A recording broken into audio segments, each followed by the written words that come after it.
Capsicums are also known as bell peppers in America or just peppers in the UK. Here in Kenya, you can just say green capsicums or just bell pepper. In the intermediate stage of ripening, capsicums can be green, then yellow or orange. When fully ripe, capsicums are red and are at their peak when it comes to vitamin and antioxidant content. Green pepper, on the other side, is packed with the most nutrition because they've been in the vine the longest. Green peppers are harvested earlier before they have a chance to turn yellow, orange, and then red. Compared to green bell peppers, the red ones have almost 11 times more beta-carotene and 1.5 times more vitamin C inside the pepper. Although they do vary slightly in flavor depending on their color. Well, today we want to explore green pepper, or just call it bell pepper.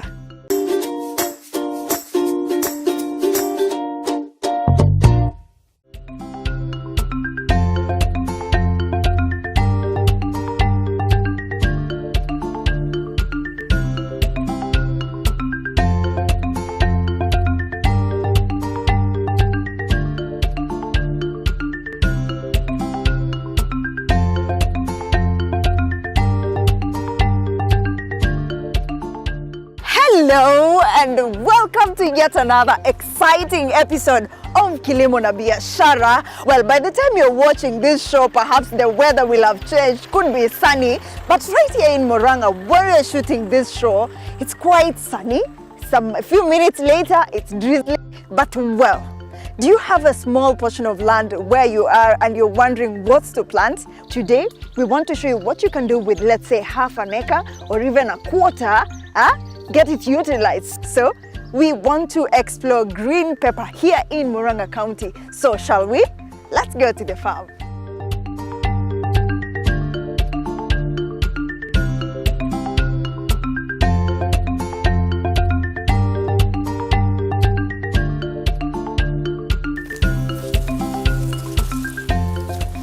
I have to be careful with this. And I told you, even before I got to the farm, it's already drizzling, but we'll do this.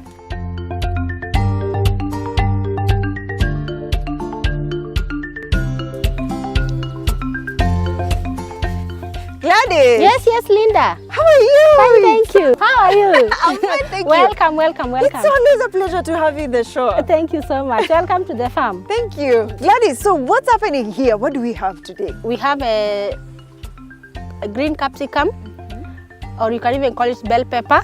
It is super green F1 from U Farm Holdings. And you can see it's a very healthy crop considering the weather currently is quite harsh. We have serious rain and also sunshine. It's alternating, but the crop is very healthy. Yes. This one is what is actually known, the green pepper.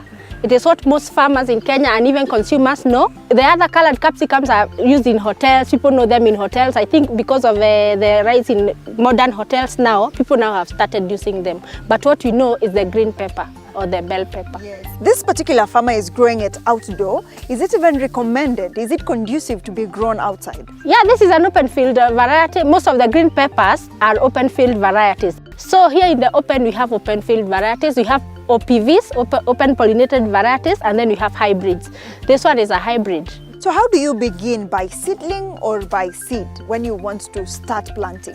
We do seedlings in most cases. They will book for seedlings from nurseries, big nurseries like Plantech.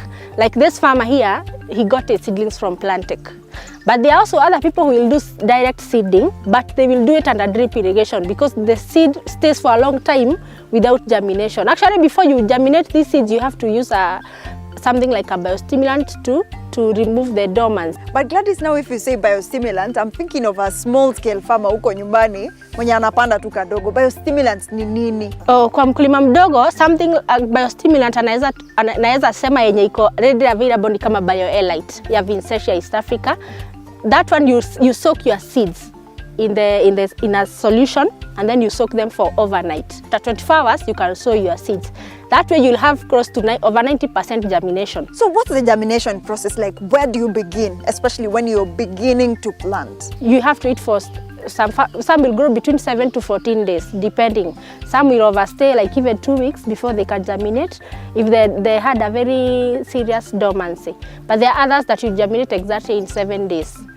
After germination now, there is something called damping off that usually happens in the nursery. You have to have a fungicide close by so that when they start now germinating, they have at least 2-3 leaves. You spray so that you avoid this disease called damping off. It's a fungal disease, and you can lose your seedlings up to 100% if you don't spray. Yeah. Talking of diseases and fungal diseases, what are those diseases that affect this particular crop? Yeah, pepper is a very critical plant to grow. It usually has very serious diseases. One of the diseases that has brought farmers down is powdery mildew. Powdery mildew is usually characterized by white spores below the leaves, and then on top of the leaves they will start turning yellow, then they will turn brown and the leaves will start falling. The reason why it's a serious disease, when the leaves now start getting that disease and they start falling, and they are the ones that make food for the plant, it means now we will not have food for the plant, we will not have flowers, we will not have leaves. That's why it's a very serious disease that needs to be checked. We also have like that is now what will be common in this region, powdery mildew. But we have other diseases like soft rot here because of a lot of water. When the fruit is pierced, water will enter and then it will start rotting, and then you will have fruits that are watery. Yeah. Gladys, so what are the favorable weather conditions when it comes to bell peppers? You can picture someone who's in high altitude area and low altitude. Which one is really favorable? It requires warm to moderate temperatures. And for those people who grow it in very hot areas, it has very common challenges. You find that you will not find a healthy crop like this over a long period of time. But in very hot areas, those pests and diseases are very prevalent. You will spend a lot of money controlling them. Your crop will not be harvested for a very long time. Like this crop, the farmer will harvest for over 6 months. But in very hot areas, you harvest for 2-3. By the time you are in the 3rd month, the crop is already gone because of now the hot weather that is contributing to other factors, environmental factors that will affect your crop. When it comes to soil, which one is really favorable for this particular crop? I have seen this crop being grown down the valleys where we have clay soil, and it does very well. There are also people on the highlands who do it on loam soil. There are people who are doing it on red soil, on black soil. So this is it's a crop that can be grown on different kinds of soil. pH of the soil is what is critical, should be between 5.5 to 7.0, because if you use too much acidic soil, like below 5.5, the roots will not be able to go down to search for food. The normal capsicum that I've seen normally grows even above my height, but these ones are quite low and they've already produced fruit. So what is the difference and which one produces better? Super Green F1, it's a unique variety, it's a hybrid. This is one variety that you can grow indoor and outdoor. Like this farmer has grown it outdoor. It is going to, you can see it's still very vigorous, it's still growing. So at some point it will grow even to my height. That's why we even recommended those farmers who are doing evergreen in the greenhouse, you can also do Super Green F1 because it will still grow tall. You can support it on the sides because the fruits will make the plant weighty and it can fall on it. It's called breaking. It is going to break the stems. So it's recommended that you put a string on both sides to support the plant. So which one is really efficient when you compare it with these grown outdoor and greenhouse? Okay, there is not much difference. The difference is in the pricing for selling the fruits. This one currently at the market they are selling at 60 and 70 bob. At the farm it's 40 bob.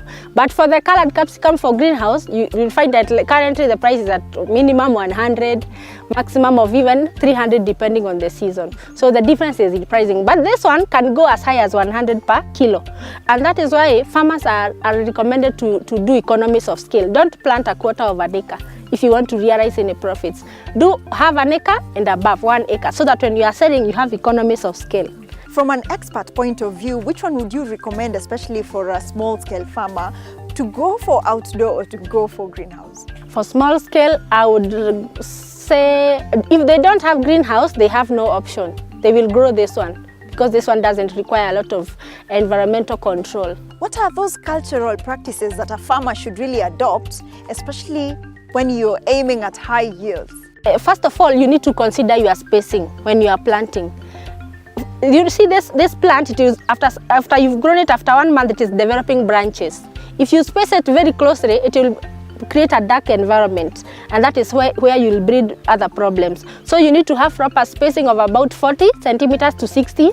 So another cultural practice that someone needs to do is to avoid these weeds that you are seeing in this farm. These weeds, they breed diseases. They create an environment for diseases. Another thing is support of the peppers. Make sure the crop has good aeration. Let it have some space for air to flow. So let's go see where we can plant.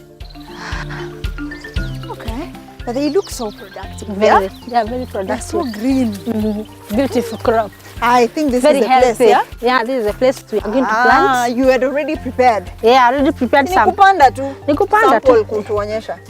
So Linda, this is how we plant. When we get the seedlings from Plantech, they come with as the soilless media.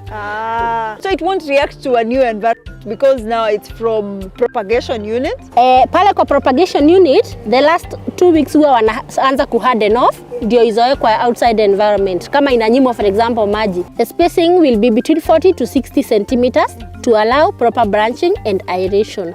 Yeah. So this one you soaked? Yeah, this ones I soaked overnight when you told me you are coming. Yeah. So ihitaji shimo kubwa? Hapana, hii haitaki shimo kubwa kwa sababu unaona tayari the plant is kadogo. Wakati sasa italimiwa, hata hii mchanga bado italetwa pamoja ifunike hiyo shimo. Yeah, so no need for a big hole. So between the two, which one will be faster in germination? This one is not germinating already kwa sababu ilishamea kwa nursery. This one is just taking off. After you transplant it, it will just take off. Ni kumea tu, itaendelea kumea. In 2 weeks time it will have flowers. But this one that we did with seeding, it will take some time before it germinate kwanza, and it will require a lot of extra care than this one. Yeah. Gladys, so you plant one seed? No, you won't plant one seed. You need to plant two, so that in case one doesn't germinate, the other one will germinate. And if they do germinate both of them, you can transplant one to another location. It won't be carried away by water. Hapana, itabebwa na maji. Sasa juu tumeitengeneza kashimo vizuri, ili kuendelea tu itaanza tu kumea, but nilikwambia this is not a common practice. Haitumiki na wakulima sana. So how long will this one for the seeds that we've planted with the seed take before it grows to this level? For the transplanted seedlings, the ones that came as seedlings, for Super Green F1, they'll take 55 days before the farmer can harvest the first crop. And then for the ones that you do seeding, because there is time for germination, time for growing, in the nursery 6 weeks, it will take you another 1 extra month. So 2.5 months before you can harvest the one you do direct seeding. So it's very good to use seedlings. It's advisable. Gladys, so 55 days and the farmer is ready for harvest. Yes. Wow.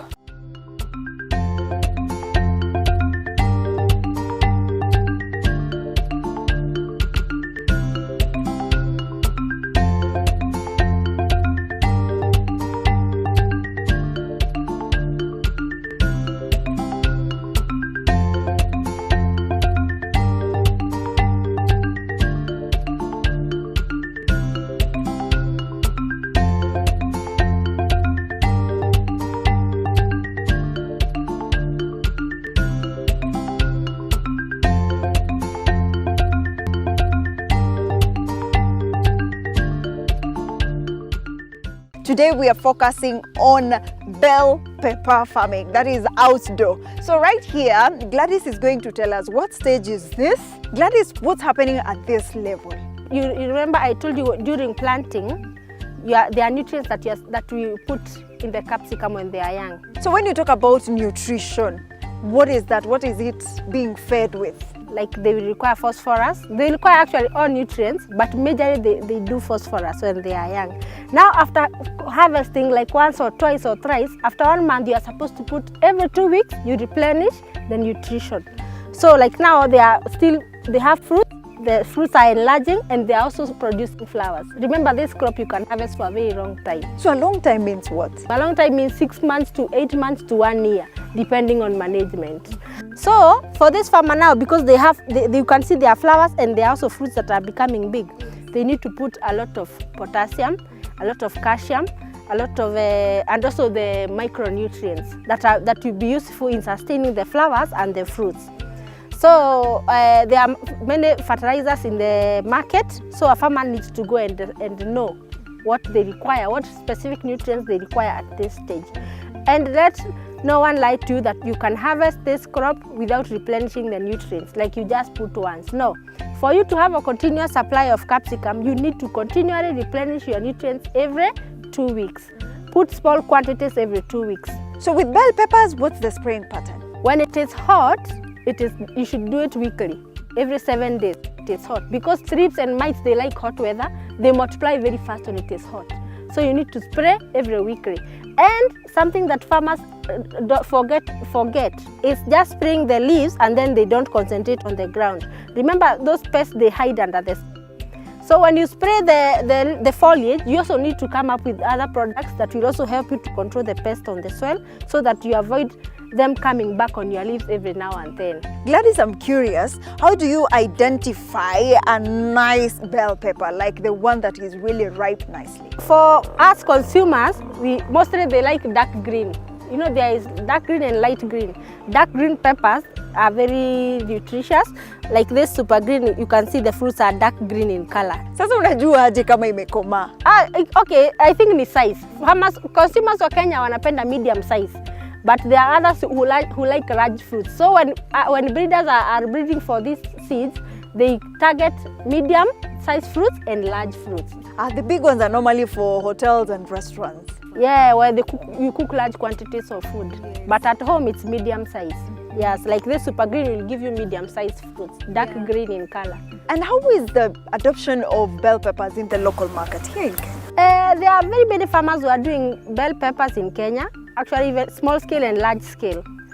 But we also have a shortage. Sometimes you'll find that we don't have enough in the market. Farmers also wait for when there is no pepper in the market, and then they plant in large numbers, which results in prices dropping.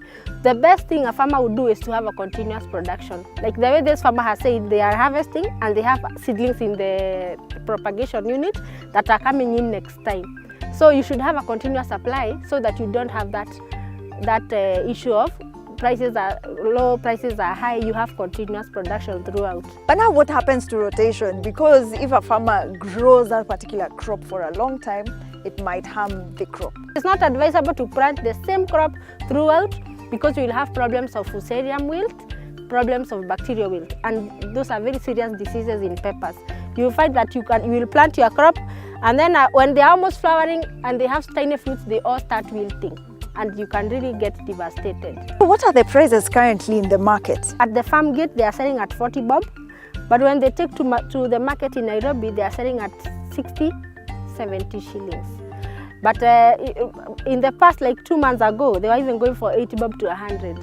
So it means now farmers have started harvesting in other areas, and now the market is filling up. By the time we are on Christmas, the prices will have dropped completely, like up to even 30 bob. So which is the right breed from where you sit that is really favorable for the December market? For December market, you should have all the crops. Whether you are doing colored or you are doing green, you should have both, because remember Christmas time, people don't usually work. They are resting, so they only eat and they are not working. Mostly they stay at home, so you should have all the crops. The demand for food is quite high, so you should have all crops for Christmas. I'm just curious, what is the alternative for bell pepper? So alternative for this crop now, you don't rotate this one with the potatoes, tomatoes, managu, because they all belong to the same family. So you can go to other things like maize, squash, zucchini. You can do for this region, mostly they do squash and this one and pepper. Gladys, I'm sure at this point there's someone who has been inspired to venture into this type of farming, but what are those key things they should know before they get into this type of farming? First of all, the farmer should know the market. Where are you going to sell? You should master the market trends, because if you don't, you'll sell even at 10 bob. You need to master your market. Identify where you're going to take your peppers before you even sow. The other thing you need to know about peppers is how you're going to take care of the diseases. It's also a menace and pests.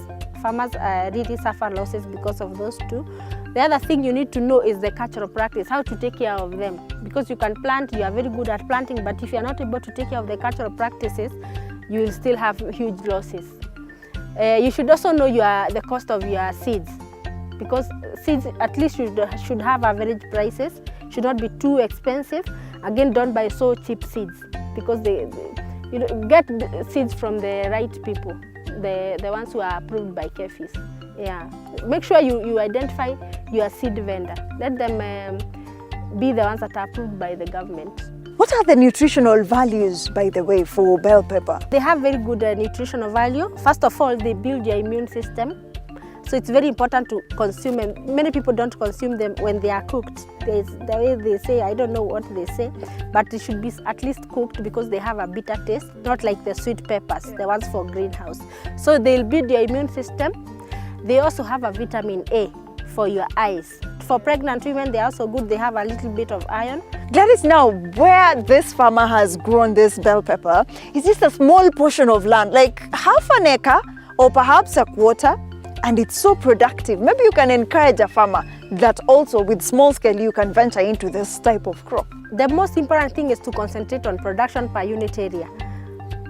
Don't plant widely spaced crops, just plant with the right spacing, have the maximum amount of seedlings in your farm, and then take good care of them very well. For example, for this farmer, he has planted in half an acre, he has planted around between 2,500 seedlings, because 1 acre usually contains 10,000 seedlings, but under drip or furrow irrigation. So if one acre gives you 18 metric tons, this farmer by the end of harvesting will have 9 tons. So assuming even he sells at the lowest of maybe 40 bob here at the farm level. So it will be now the 9 metric tons full over 30 bob, or even let's say 40 bob. So let's just give him 300k by the time he's finishing to harvest this crop. So capsicum, when you have economies of scale, you produce in quantities. However low the price will be, you will still make money. Gladys, at this point, you've really encouraged someone to venture into this type of farming. Thank you so much. Thank you. You'll show me the one that you've said imekoma vizuri, so that the next time I go to the market, yeah, I know what to look for. Sure. Yeah, mostly the ones that are ready, yes, zinakuwa kuna color ya black, unaona zingine zinakaa color ya black. Inakuwa imemaliza hiyo black color, sasa ika-turn dark green sasa. Yeah. I see this area has really quite nice. Yeah, the fruits are quite many. You can see like this one has, it's blocky. Yeah, they are usually 3 or 4 lobes. So in one plant you can get how many of these bell peppers? Like at a go, you'll find one plant will have 3 or 4 harvestable fruits. So Gladys, this is edible and ready for use, yeah? This one, the size is very okay for the market, but this ones you can't eat because they were already sprayed yesterday. So you need to observe PHI before you harvest. So how many days will it take before you start consuming, especially after spraying? Depending on the chemical that was sprayed, and PHIs are different for different chemicals. Some have 0 PHI, some have 2, 3, up to 7, 14, 21 days. So farmers are advised, when you're harvesting a crop, like weekly, don't spray a chemical that will cross a PHI of 5 to 7 days. Just make it a maximum of 3 days, and then you harvest on the 4th day. But now me as a buyer, how will I know whether this one has been sprayed or not? At the market, it's not possible to know if the produce has chemicals, because it's not something, unless there are those colored chemicals like copper that you can see. The rest you cannot know. It's only the farmer who can decide for you if you will eat chemical or not. So I'm at the mercies of God and the farmer. Did you hear that? Hey, farmers are super strong here. It's either you are the mercies of the farmer or God. But well, thank you so much, Gladys, for creating time today. We are so happy, and that was quite insightful. I hope you at home as well, you have been encouraged with these bell peppers. You can see it's a small portion of land, and you can actually grow a productive crop. Like you saw during the seeding, it's just like 55 days and it's ready. Wow, I'm encouraged myself. Thank you so much for being part of the show today. Until next week, my name is Linda Koskei. See you again next time.